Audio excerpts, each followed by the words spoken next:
আসসালামু আলাইকুম ওরহমাতুল্লাহ। একটু থামুন। দৈনন্দিন শত ব্যস্ততার মাঝে আপনার মূল্যবান সময় থেকে কিছুটা সময় কি আমাকে দেবেন?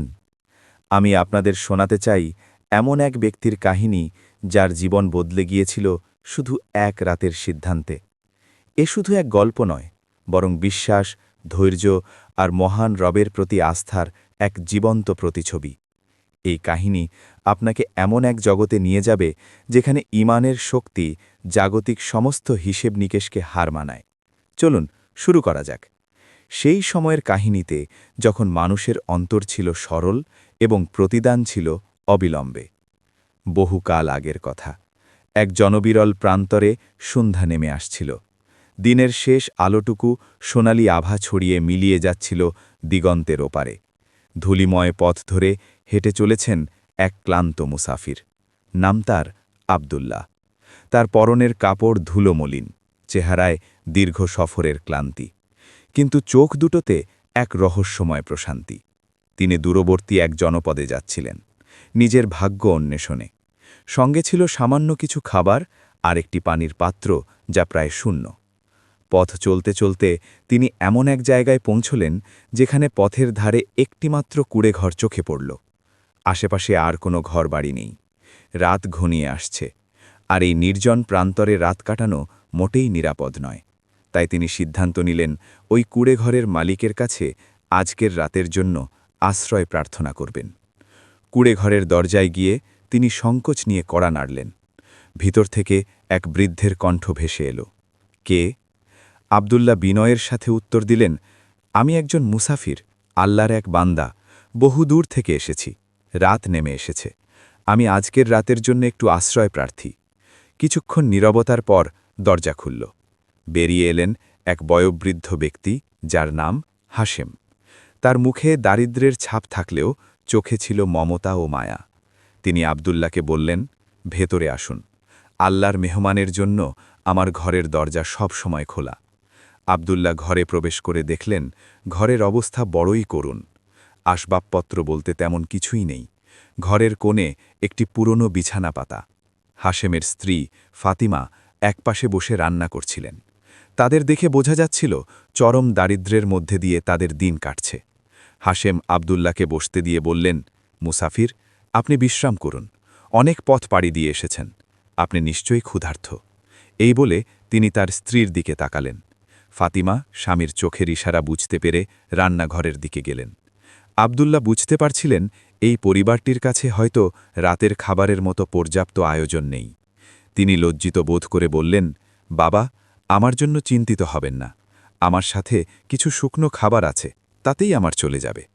হাশেম মৃদু হেসে বললেন, আল্লাহর মেহেরবান। অভুক্ত থাকবে আর আমরা পেট পুরে খাব, তা কি করে হয়? আমাদের যা আছে তা ভাগ করে খাব। রিজিকের মালিক তো মহান আল্লাহ। কিছুক্ষণ পর ফাতিমা দুটি মাটির পাত্রে সামান্য কিছু জবের রুটি আর অল্প একটু তরকারি নিয়ে এলেন। আব্দুল্লাহ দেখলেন এই খাবারটুকু হয়তো দুজনের জন্য যথেষ্ট নয়, অথচ তারা তিনজন ভাগ করে খেতে বসেছেন। হাশেম ও ফাতিমা নিজেদের ভাগের বেশিরভাগ আব্দুল্লাহর পাত্রে তুলে দিলেন। আব্দুল্লাহর হৃদয় স্পর্শিত হয়ে গেল। তিনি ভাবলেন, আল্লাহর বান্দারা নিজেরা না খেয়ে একজন অচেনা মুসাফিরকে খাওয়াচ্ছেন। এদের অন্তর্গত বিশাল। খাওয়ার পর আব্দুল্লাহ তাদের জীবনের সম্পর্কে জানতে চাইলেন। হাশেম দীর্ঘশ্বাস ফেলে জানালেন, একসময় তাদের অবস্থাও ভালো ছিল, কিন্তু কয়েক বছর ধরে ফসল ভালো না হওয়ায় এবং দুর্ভাগ্য তাদের ঘিরে ধরায় আজ তারা নিঃস্ব। তাদের একমাত্র ছেলে শহরে কাজ খুঁজতে গিয়ে আর ফিরে আসেনি। এখন বৃদ্ধ বয়সে কোনো মতে দিন পার করছেন। হাশেম বলেন, আমাদের হারানোর মতো আর কিছুই অবশিষ্ট নেই বাবা। আছে শুধু মহান রবের ওপর অগাধ বিশ্বাস। তিনি নিশ্চয়ই কোনো না কোনো ব্যবস্থা করবেন। আব্দুল্লাহ তাদের ধৈর্য আর ঈমানের গভীরতা দেখে মুগ্ধ হলেন। তিনি মনে মনে আল্লাহর কাছে এই বৃদ্ধ দম্পতির জন্য দোয়া করলেন। রাত গভীর হল। আব্দুল্লাহকে একমাত্র বিছানাটি ছেড়ে দিয়ে হাশেম ও ফাতিমা মাটির মেঝেতে শুয়ে পড়লেন। আব্দুল্লাহর চোখে ঘুম আসছিল না। তিনি ভাবলেন, এই নিঃস্ব মানুষগুলোর কাছে তিনি ঋণী হয়ে গেলেন। কাল সকালে বিদায় নেওয়ার আগে এদের জন্য কিছু একটা করতে হবে। কিন্তু তার নিজের কাছেও তেমন কিছুই নেই। আছে শুধু পথের খরচের জন্য রাখা কয়েকটি মুদ্রা। এই ভাবতে ভাবতে এক অব্যাখ্যাত উত্তেজনা তার মনকে ঘিরে ধরল। তিনি কি তার শেষ সম্বলটুকু এই পরিবারের জন্য দান করে দেবেন, নাকি নিজের ভবিষ্যতের কথা ভেবে মুদ্রাগুলো রেখে দেবেন? এক অভ্যন্তরীণ দ্বন্দ্ব।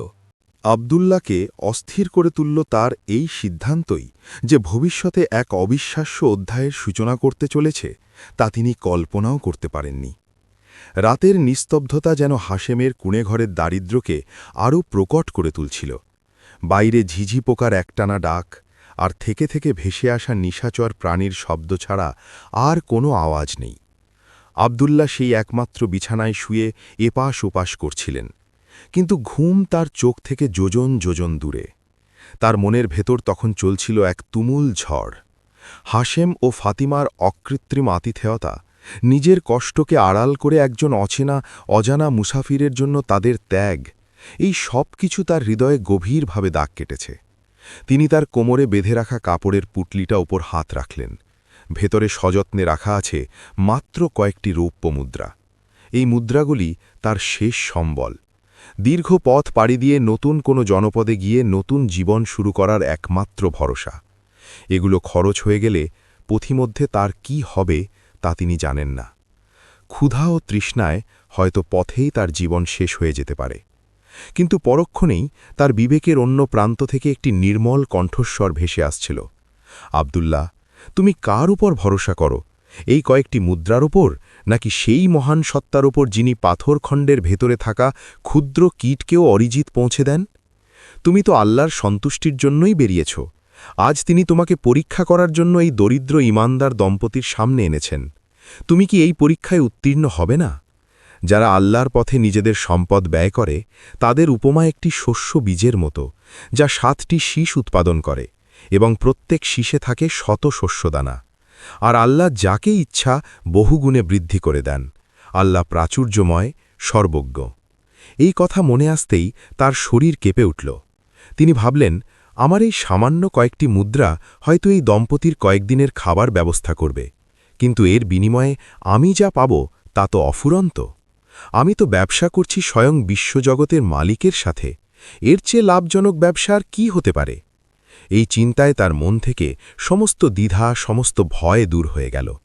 তিনি সিদ্ধান্ত নিয়ে ফেললেন, কাল ভোরে বিদায় নেওয়ার আগে তিনি তার শেষ সম্বলটুকু এই মহৎপ্রাণ দম্পতির হাতে তুলে দিয়ে যাবেন। তারপর কি হবে, সেই ভার তিনি মহান আল্লাহর উপর ছেড়ে দিলেন। এই সিদ্ধান্তের সাথে সাথেই তার মনের সমস্ত অস্থিরতা কেটে গেল এবং তিনি গভীর ঘুমে তলিয়ে গেলেন। ভোরের আলো ফোটার আগেই মোরগের ডাকে আব্দুল্লাহ ঘুম ভেঙে গেল। তিনি উঠে দেখলেন হাশেম ও ফাতিমা এর মধ্যেই জেগে উঠেছেন এবং ফজরের নামাজের প্রস্তুতি নিচ্ছেন। আব্দুল্লাহ উঁচু করে তাদের সাথে জামাতে নামাজ আদায় করলেন। নামাজের পর এক অপার্থিব নীরবতা ও শান্তিতে পুরোপুরি ঘরটা ভরে উঠল। বিদায় নেওয়ার সময় এসে গেল। আব্দুল্লাহ হাশেম ও ফাতিমার সামনে এসে দাঁড়ালেন। তার চোখ দুটি কৃতজ্ঞতায় ছলছল করছিল। তিনি বললেন, বাবা মা, আপনারা গতরাতে আমার জন্য যা করেছেন তার প্রতিদান দেওয়ার ক্ষমতা আমার নেই। আমি আপনাদের কাছে চির ঋণী হয়ে রইলাম। হাশেম তার কাঁধে হাত রেখে বললেন, বাবা, এ কি বলছো তুমি? তুমি ছিলে আল্লাহর মেহেরবান। তোমার সেবা করা তো আমাদের ইমানি দায়িত্ব। আমরা তো কিছুই করতে পারিনি। আব্দুল্লাহ আর কথা বাড়ালেন না। তিনি দ্রুত তার কোমরে বাঁধা পুটলি থেকে রৌপ্য মুদ্রাগুলো বের করে হাশেমের হাতে গুঁজে দেওয়ার চেষ্টা করলেন। তিনি বললেন, এটা আমার পক্ষ থেকে আপনাদের জন্য সামান্য একটি উপহার। দয়া করে এটা ফিরিয়ে দেবেন না। হাশেম মুদ্রাগুলোর দিকে তাকিয়ে চমকে উঠলেন। তিনি হাত গুটিয়ে নিয়ে বললেন, না না, এটা আমি নিতে পারব না। তুমি একজন মুসাফির। এই মুদ্রাগুলো তোমার পথের সম্বল। এটা নিয়ে নিলে তুমি বিপদে পড়বে। এই পাপের ভাগিদার আমি হতে পারব না। ফাতিমাও পাশ থেকে বলে উঠলেন, বাবা, আমাদের জন্য ভেব না। আমাদের মালিক আল্লাহ আমাদের চালিয়ে নেবেন। তুমি এই মুদ্রাগুলোর নিজের কাছে রাখো। আব্দুল্লাহর চোখে পানি এসে গেল। তিনি কাতর স্বরে বললেন, দয়া করে আমাকে ফিরিয়ে দেবেন না। আমি আল্লাহর উপর ভরসা করে এই সিদ্ধান্ত নিয়েছি। আপনারা এটা গ্রহণ না করলে আমার অন্তর ভেঙে যাবে। আমি বিশ্বাস করি আমার রিজিকের ব্যবস্থা তিনিই করবেন, যিনি আপনাদের মতো ফেরেস্তাতুল্য মানুষের কাছে আমাকে পাঠিয়েছেন। আব্দুল্লাহর দৃঢ় ঈমান এবং আকুতি দেখে হাশেম আর না করতে পারলেন না। তার চোখ ভিজে উঠল। তিনি কাঁপা কাঁপা হাতে মুদ্রাগুলো গ্রহণ করে বললেন, আল্লাহ, তোমার দান কবুল করুন বাবা। তুমি তোমার চলার পথকে সহজ করে দিন এবং তোমাকে উত্তম প্রতিদান দিন। আব্দুল্লাহ তাদের কাছ থেকে দোয়া নিয়ে খালি হাতে কিন্তু পরিপূর্ণ এক হৃদয় নিয়ে আবার পথ চলা শুরু করলেন। তার কাছে এখন জাগতিক কোনো সম্পদ নেই, কিন্তু তার অন্তরে ছিল আল্লাহর উপর ভরসা, এক অসীম শক্তি। তিনি জানতেন না সামনে তার জন্য কি অপেক্ষা করছে। তিনি কি সত্যিই কোনো জনপদে পৌঁছাতে পারবেন, নাকি ক্ষুধা তৃষ্ণায় তার যাত্রাপথে শেষ হয়ে যাবে? এক চরম অনিশ্চয়তার উত্তেজনার মধ্য দিয়ে শুরু হলো তার নতুন পথচলা। আব্দুল্লাহ যখন পুনরায় যাত্রা শুরু করলেন, তখন ভোরের সূর্য সবে মাত্র দিগন্তে উকি দিয়েছে। তার পিঠে কোনো বোঝা নেই, কোমরে নেই কোনো মুদ্রার থলি। তিনি ছিলেন আক্ষরিক অর্থেই একজন নিঃস্ব পথিক, কিন্তু তার হৃদয়ে ছিল ঈমানের আলোয় ভরপুর এবং আল্লাহর উপর তাওয়াক্কুলের দৃঢ়তায় পরিপূর্ণ। তিনি বললেন, হে আল্লাহ, আমি আমার শেষ সম্বল তোমার দুই প্রিয় বান্দার জন্য ব্যয় করেছি, শুধুমাত্র তোমার সন্তুষ্টির আশায়। এখন আমার ভরসা কেবল তুমি। পথ চলতে চলতে সকাল গড়িয়ে দুপুর হল। সূর্যের তেজ বাড়তে লাগল। চারদিকে যতদূর চোখ যায় ধু ধু প্রান্তর। কোথাও কোনো ঘরবাড়ি বা বৃক্ষের চিহ্ন মাত্র নেই। তার পানির পাত্রটি বহু আগেই শূন্য হয়ে গিয়েছিল। তীব্র গরমে আর তৃষ্ণায় তার গলা শুকিয়ে কাঠ হয়ে গেল। জিভ ভারী হয়ে এলো, দৃষ্টি ঝাপসা হতে শুরু করল। তার মনে হতে লাগল শরীরটা যেন আর এক পাও এগোতে চাইছে না। এক মুহূর্তের জন্য তার মনে হল তিনি হয়তো সত্যিই ভুল করে ফেলেছেন, কিন্তু পরক্ষণেই তিনি তার ঈমানের সমস্ত শক্তি দিয়ে এই দুর্বলতাকে ঝেড়ে ফেললেন। তিনি মাটিতে হাঁটু গেড়ে বসে পড়লেন এবং কপালে হাত রেখে সিকদার ভঙ্গিতে আল্লাহর কাছে আরতি জানালেন, হে আমার রব, হয় আরশের মালিক, তুমি তো সব দেখো, সব শোনো। আমার শক্তি ফুরিয়ে এসেছে, কিন্তু তোমার উপর আমার বিশ্বাস ফুরিয়ে যায়নি। যদি এই প্রান্তরে মৃত্যুই আমার জন্য নির্ধারিত থাকে, তবে আমি তাতেই রাজি। কিন্তু আমি জানি তুমি তোমার বান্দার প্রতি পরম দয়ালু। তুমি তো বলেছিলে কষ্টের সাথে স্বস্তি রয়েছে। এই দোয়া করার সাথে সাথেই তার মনে এক আশ্চর্য প্রশান্তি নেমে এলো। তিনি অনুভব করলেন এক নতুন শক্তি যেন তার শরীরে সঞ্চারিত হচ্ছে। তিনি উঠে দাঁড়িয়ে টলটলে টলটে আবার হাঁটতে শুরু করলেন। আরও কিছুক্ষণ হাঁটার পর যখন তিনি প্রায় হাল ছেড়ে দেওয়ার পর্যায়ে, তখন দূরে একটি অস্পষ্ট অবয়ব তার চোখে পড়ল। প্রথমে তিনি ভাবলেন এটা হয়তো কোনো বিভ্রম, কিন্তু অবয়বটি ধীরে ধীরে স্পষ্ট হতে লাগল। তিনি দেখলেন এক অশ্বারোহী তাঁরই দিকে এগিয়ে আসছেন। লোকটির পরনে মূল্যবান পোশাক, তার ঘোড়াটিও শক্তিশালী ও সুঠাম। আব্দুল্লাহর মনে একটা আশার সঞ্চার হল। অশ্বারোহী তার কাছে এসে ঘোড়া থামালেন। তিনি আব্দুল্লাহর ধুলোমাখা ক্লান্ত চেহারা আর শুকনো মুখের দিকে তাকিয়ে জিজ্ঞেস করলেন, হে পথিক, তোমাকে দেখে মনে হচ্ছে তুমি বড়ই বিপদে পড়েছ। তোমার কি কোনো সাহায্যের প্রয়োজন? আব্দুল্লাহর তখন কথা বলার মতো অবস্থা ছিল না। তিনি কেবল মাথা নেড়ে হ্যাঁ সূচক ইঙ্গিত করলেন এবং পানির জন্য ইশারা করলেন। লোকটি দ্রুত তার ঘোড়ার পিঠ থেকে একটি চামড়ার মশক নামিয়ে আব্দুল্লাহর দিকে এগিয়ে দিলেন। আব্দুল্লাহ কাপা কাপা হাতে মশক নিয়ে আকণ্ঠ পানি পান করলেন। ঠান্ডা পানি তার শরীরে প্রবেশ করার সাথে সাথেই তিনি যেন নতুন জীবন ফিরে পেলেন। তার মনে হল এ যেন পৃথিবীর সবচেয়ে সুস্বাদু পানীয়। তৃষ্ণা মেটার পর লোকটি তাকে কিছু খেজুর খেতে দিলেন। খেজুরগুলো মুখে দিতেই আব্দুল্লাহর শরীরে শক্তি ফিরে আসতে শুরু করল। তিনি কৃতজ্ঞ দৃষ্টিতে লোকটির দিকে তাকিয়ে বললেন, আল্লাহ আপনার মঙ্গল করুন। আপনি আমার প্রাণ বাঁচিয়েছেন। আমি আপনার এই ঋণ কিভাবে শোধ করব? অশ্বারোহী মৃদু হেসে বললেন, এর জন্য কোনো ঋণ শোধ করতে হবে না। আমি এই পথ দিয়েই যাচ্ছিলাম, দেখলাম আপনি বিপদে পড়েছেন। একজন বিপদগ্রস্তকে সাহায্য করা তো মানুষের কর্তব্য। কথাবার্তার এক পর্যায়ে লোকটি আব্দুল্লাহকে তার পরিচয় এবং গন্তব্য সম্পর্কে জিজ্ঞেস করলেন। আব্দুল্লাহ তার সফরের উদ্দেশ্য জানালেন।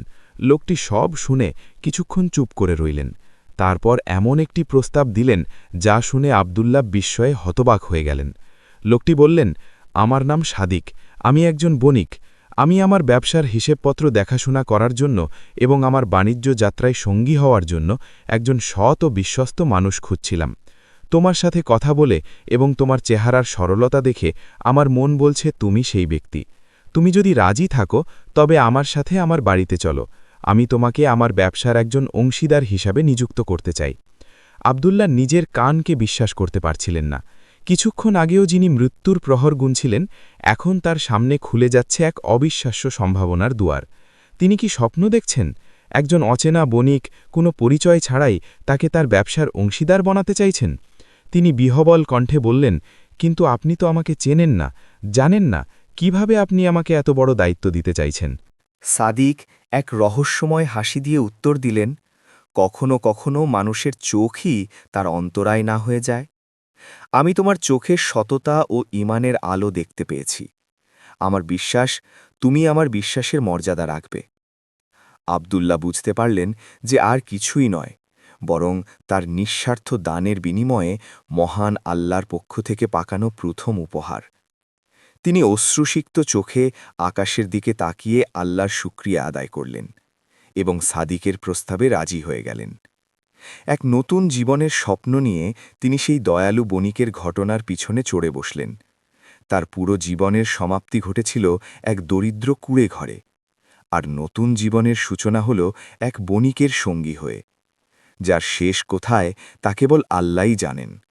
সাদিকের সাথে আব্দুল্লাহ এক নতুন জীবনের পথে পা বাড়ালেন। দীর্ঘ পথ পাড়ি দিয়ে তারা অবশেষে এক সমৃদ্ধ ও ব্যস্ত নগরীতে পৌঁছলেন। সাদিকের বাড়িটি ছিল নগরীর অন্যতম সুন্দর এবং বৃহৎ অট্টালিকাগুলোর একটি। বাড়ির বিশাল ফটক, সুসজ্জিত বাগান আর দাসদাসীদের ব্যস্ততা দেখে আব্দুল্লাহ বুঝতে পারলেন সাদিক কেবল একজন সাধারণ বণিক নন, বরং তিনি এই নগরীর অন্যতম ধনী এবং প্রভাবশালী ব্যক্তিদের একজন। বাড়িতে পৌঁছানোর পর সাদিক আব্দুল্লাহকে উষ্ণ অভ্যর্থনা জানালেন। তিনি দাসীদের নির্দেশ দিলেন আব্দুল্লাহর থাকা খাওয়ার সুব্যবস্থা করতে। আব্দুল্লাহকে একটি সুন্দর পরিপাটি কক্ষে নিয়ে যাওয়া হলো, যা ছিল অনেক সুন্দর। তার জন্য আনা হলো নতুন ও মূল্যবান পোশাক।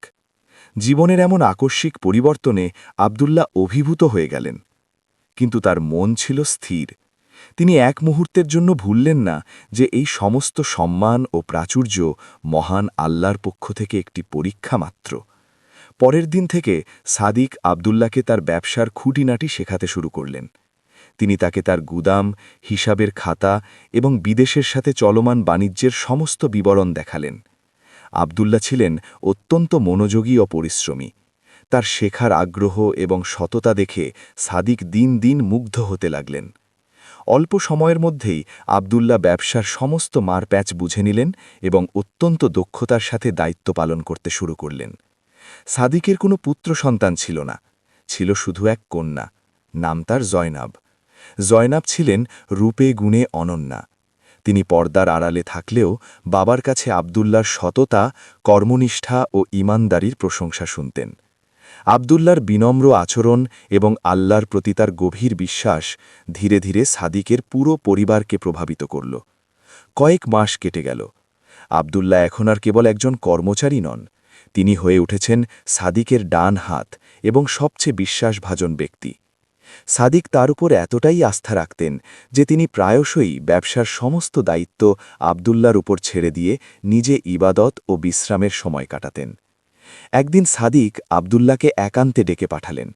তার মুখে ছিল এক গভীর চিন্তার ছাপ। তিনি আব্দুল্লাহকে বলেন, আব্দুল্লাহ, আমি দিন দিন বৃদ্ধ হচ্ছি। আমার এই বিশাল ব্যবসা ও সম্পত্তি দেখাশোনা করার মতো কেউ নেই। আমি তোমার সততা, বিশ্বস্ততা ও কর্মদক্ষতায় মুগ্ধ।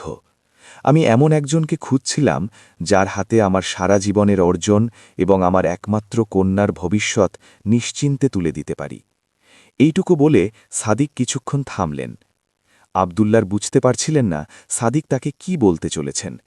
সাদিক তার দিকে সরাসরি তাকিয়ে বললেন, আমি চাই তুমি আমার কন্যা জয়নবকে বিবাহ করে এই ব্যবসা এবং আমার পরিবারের সম্পূর্ণ দায়িত্ব গ্রহণ করো। আমি তোমার মধ্যে সেই যোগ্যতা ও ঈমানী দৃঢ়তা দেখেছি যা আমি আমার ভবিষ্যৎ জামাতার মধ্যে দেখতে চেয়েছিলাম। তুমি কি আমার এই প্রস্তাব গ্রহণ করবে? এই প্রস্তাব শুনে আব্দুল্লাহর বিস্ময়ে বাকরুদ্ধ হয়ে গেলেন। কোথায় সেই নিঃস্ব, অসহায়, সম্বলহীন মুসাফির আব্দুল্লাহ, আর কোথায় এই নগরীর সবচেয়ে ধনী বণিকের জামাতা হবার প্রস্তাব? তিনি ভাবলেন, হে আল্লাহ, আমি তোমাকে কোন পরীক্ষায় ফেলেছ? আমি কি এই বিশাল দায়িত্ব ও সম্মানের যোগ্য? তার মনে কোনো অহংকার বা ভল জন্মাল না, বরং তিনি অত্যন্ত বিনয়ের সাথে মাথা নিচু করে বললেন, জনাব, আপনার এই প্রস্তাব আমার জন্য এক বিরাট সম্মান, কিন্তু আমি একজন সাধারণ মুসাফির ছিলাম। আমার কোনো বংশ পরিচয় বা সম্পদ নেই। আপনার কন্যার জন্য রাজ্যের সেরা পাত্রদের প্রস্তাব আসে, সেখানে আমার মতো একজন নগণ্য ব্যক্তিকে আপনি কিভাবে? তার কথা শেষ হবার আগেই সাদিক তাকে থামিয়ে দিলেন। তিনি বললেন, আব্দুল্লাহ, আমি তোমার বংশ বা সম্পদ দেখে তোমাকে নির্বাচন করিনি। আমি নির্বাচন করেছি তোমার চরিত্র, তোমার ঈমান আর তোমার বিশ্বস্ততাকে।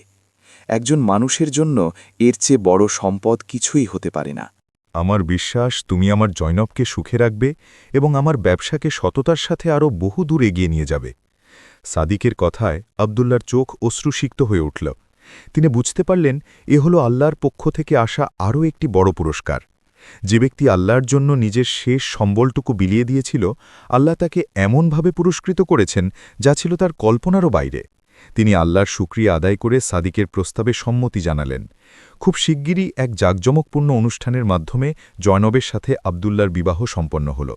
আব্দুল্লাহ এখন আর কেবল একজন বণিক নন, তিনি নগরীর অন্যতম সম্মানিত এবং প্রভাবশালী এক ব্যক্তি। কিন্তু এই বিপুল সম্পদ ও ক্ষমতা তার অন্তরে কোনো পরিবর্তন আনতে পারল না।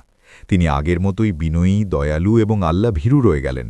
তিনি তার সম্পদের একটি বড় অংশ নিয়মিত গরিব, দুঃখী ও মুসাফিরদের জন্য ব্যয় করতে লাগলেন, কারণ তিনি ভোলেননি একদিন তিনিও ছিলেন তাদেরই মতো একজন।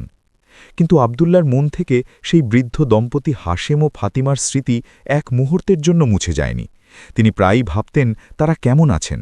তার দেওয়া সামান্য মুদ্রাগুলো দিয়ে তাদের কি কোনো উপকার এসেছিল? তাদের প্রতি তার যে ঋণ, তা শোধ করার জন্য তার মন ছটফট করত। অবশেষে তিনি আর স্থির থাকতে পারলেন না। তিনি তার স্ত্রী জয়নবের সাথে পরামর্শ করলেন এবং তার শ্বশুর সাদিককে তার ইচ্ছার কথা জানালেন।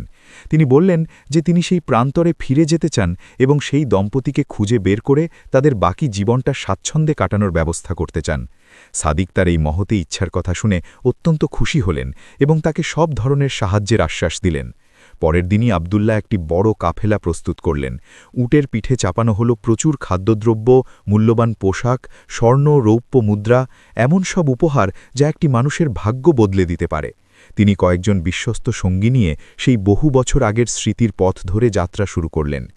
অনেকদিন সফরের পর বহু পথঘাট পেরিয়ে তিনি অবশেষে সেই পরিচিত প্রান্তরের কাছাকাছি পৌঁছলেন। কিন্তু এ কি, চারদিকে সবকিছু কেমন বদলে গেছে। যে প্রান্তরে একসময় ধু ধু মরুভূমি আর একটিমাত্র জীর্ণ কুড়ে ঘর ছিল, সেখানে এখন গড়ে উঠেছে এক সমৃদ্ধ সবুজে ঘেরা জনপদ। পথের ধারে সুন্দর সুন্দর বাড়ি, শস্যে ভরা ক্ষেত, ফলের বাগান আর ব্যস্ত মানুষের আনাগোনা। আব্দুল্লাহ অবাক হয়ে গেলেন। তিনি ভাবলেন হয়তো তিনি পথ ভুল করে অন্য কোথাও এসে পড়েছেন। তিনি পথের ধারে এক ব্যক্তিকে জিজ্ঞেস করলেন, ভাই, আমি কি সঠিক পথে আছি? এই প্রান্তরে তো বহু বছর আগে একটিমাত্র কুড়ে ঘর ছিল, যেখানে এক বৃদ্ধ দম্পতি বাস করতেন। লোকটি হেসে উত্তর দিল, আপনি ঠিক পথে এসেছেন জনাব, তবে আপনি অনেক পুরনো কথা বলছেন। এখন তো আল্লাহর রহমতে এই পুরো এলাকা এক সমৃদ্ধ জনপদে পরিণত হয়েছে। আর আপনি যে বৃদ্ধ দম্পতির কথা বলছেন, তাদের ভাগ্য তো এক রাতেই বদলে গিয়েছিল। আব্দুল্লাহর হৃৎস্পন্দন বেড়ে গেল। তিনি উৎসুক হয়ে জিজ্ঞেস করলেন, কিভাবে, কি হয়েছিল তাদের সাথে? লোকটি বলতে শুরু করল, বহু বছর আগে এক রাতে এক মুসাফির তাদের বাড়িতে আশ্রয় নিয়েছিলেন। সেই মুসাফির যাওয়ার সময় নিজের শেষ সম্বলটুকু তাদের দান করে যান। সেই মুদ্রাগুলো দিয়ে বৃদ্ধ হাশেম কয়েকটি ভেড়া কেনেন। আল্লাহর কি আশ্চর্য কুদরত, সেই কয়েকটি ভেড়া থেকে এত বরকত হল যে কয়েক বছরের মধ্যেই হাশেম শত শত ভেড়া ও উটের মালিক হয়ে গেলেন। তিনি তার সততা ও পরিশ্রম দিয়েই অনুর্বর জমিতে ফসল ফলালেন, কূপ খনন করে পানির ব্যবস্থা করলেন। দূর দূরান্ত থেকে মানুষ এসে এখানে বসতি স্থাপন করতে শুরু করল। আর এই পুরো জনপথটাই গড়ে উঠেছে সেই হাশেম চাচার উসিলায়। ওই যে দূরে সবচেয়ে বড় এবং সুন্দর বাড়ি দেখছেন, ওটাই তার বাড়ি। আব্দুল্লাহ লোকটির কথা শুনে স্তব্ধ হয়ে গেলেন। তার চোখ দিয়ে ঝরঝর করে পানি পড়তে লাগল। তিনি বুঝতে পারলেন তার সামান্য দানের বিনিময়ে আল্লাহ শুধু তাকেই পুরস্কৃত করেননি, বরং সেই নিঃস্ব দম্পতির ভাগ্যকেও সম্পূর্ণরূপে পরিবর্তন করে দিয়েছেন। তার দেওয়া কয়েকটি মুদ্রা ছিল কেবল একটি উপলক্ষ, এর পিছনে আসল কারিগর ছিলেন স্বয়ং মহান আল্লাহ। তিনি কাফেলা নিয়ে সেই বড় বাড়ির দিকে এগিয়ে গেলেন। বাড়ির সামনে গিয়ে দেখলেন এক নুরানি চেহারার বৃদ্ধ বসে কয়েকজন গরিব দুঃখীকে দান খয়রাত করছেন। তার চেহারায় সেই পুরনো দারিদ্র্যের ছাপ নেই, আছে কেবল প্রশান্তি আর কৃতজ্ঞতার অভাব। ইনি হাশেম। আব্দুল্লাহ ঘোড়া থেকে নেমে তার দিকে এগিয়ে গেলেন। হাশেম প্রথমে তাকে চিনতে পারলেন না। তিনি ভাবলেন কোনো সম্ভ্রান্ত মুসাফির হয়তো সাহায্যের জন্য এসেছেন। আব্দুল্লাহ তার সামনে গিয়ে হাঁটু গেড়ে বসে পড়লেন এবং কান্না জড়িত কণ্ঠে বললেন, বাবা, আপনি কি আমাকে চিনতে পারছেন? আমি সেই মুসাফির যে এক রাতে আপনার বাড়িতে আশ্রয় নিয়েছিল। হাশেম তার মুখের দিকে কিছুক্ষণ তাকিয়ে রইলেন। তারপর তার চোখ দুটি বিস্ময়ে বড় বড় হয়ে গেল। তিনি কাঁপা কাঁপা কণ্ঠে বলে উঠলেন, আব্দুল্লাহ বাবা আমার, তুমি? তিনি আব্দুল্লাহকে বুকে জড়িয়ে ধরলেন। দুজনের চোখ দিয়ে তখন বইছে আনন্দের অশ্রুধারা। তাদের এই পুনর্মিলন দেখতে বাড়ির ভেতর থেকে ফাতেমা এবং আরও অনেকে বেরিয়ে এলেন। চারদিকে এক আবেগঘন পরিবেশের সৃষ্টি হল। আব্দুল্লাহ তার জীবনের সমস্ত ঘটনা তাদের খুলে বললেন, কিভাবে আল্লাহ তাকে মরুভূমি থেকে উদ্ধার করে এক বণিকের দেখা পাইয়ে দিয়েছিলেন, এবং কিভাবে তিনি আজ এই নগরীর অন্যতম ধনী ব্যক্তি হয়েছেন। সব শুনে হাশেম আকাশের দিকে তাকিয়ে বললেন, সুবহান আল্লাহ! নিশ্চয় আল্লাহ যাকে ইচ্ছা অগণিত যোগদান করেন। বাবা, তোমার সেই রাতর দান কেবল আমাদের ভাগ্য বদলায়নি, তোমার নিজের জীবনকে আলোকিত করেছে। দানের বরকত যে কত বিশাল, আজ আমরা দুজনেই তার জীবন্ত সাক্ষী। সেদিন থেকে আব্দুল্লাহ এবং হাশেমের পরিবার এক হয়ে গেল। আব্দুল্লাহ সেই জনপদের মানুষের জন্য আরও অনেক কিছু করলেন। তিনি সেখানে একটি বড় মসজিদ এবং একটি সরাইখানা নির্মাণ করে দিলেন, যাতে কোনো মুসাফিরকে আশ্রয়ের জন্য কষ্ট করতে না হয়। এই গল্প আমাদের এটাই শেখায় যে আল্লাহর পথে করা সামান্যতম দানও কখনো বৃথা যায় না। মহান আল্লাহ তার প্রতিদান শুধু পরকালে দেন না, কখনো কখনো এই দুনিয়াতেও এমন আশ্চর্য উপায়ে ফিরিয়ে দেন যা মানুষের কল্পনাকে হার মানায়। ঈমান ও ধৈর্যের সাথে করা ভালো কাজের ফল সব সময় মধুর হয়। দানের মাধ্যমে সম্পদ কমে না, বরং তা বহুগুণে বৃদ্ধি পায়। আর এটাই হল দানের বরকত। আর সালাম আলাইকুম। আমাদের ভিডিওগুলো যদি আপনার ভালো লাগে তবে অবশ্যই ভিডিওটিকে লাইক, কমেন্ট এবং শেয়ার করবেন। আর নতুন নতুন ইসলামিক গল্প, দাওয়া, নবীর জীবনী ও শিক্ষামূলক ভিডিও পেতে আমাদের চ্যানেলটিকে সাবস্ক্রাইব করতে ভুলবেন না। আল্লাহ আমাদের সবাইকে হেদায়েত দান করুন এবং দুনিয়া ও আখেরাতে সফলতা দান করুন। আমিন।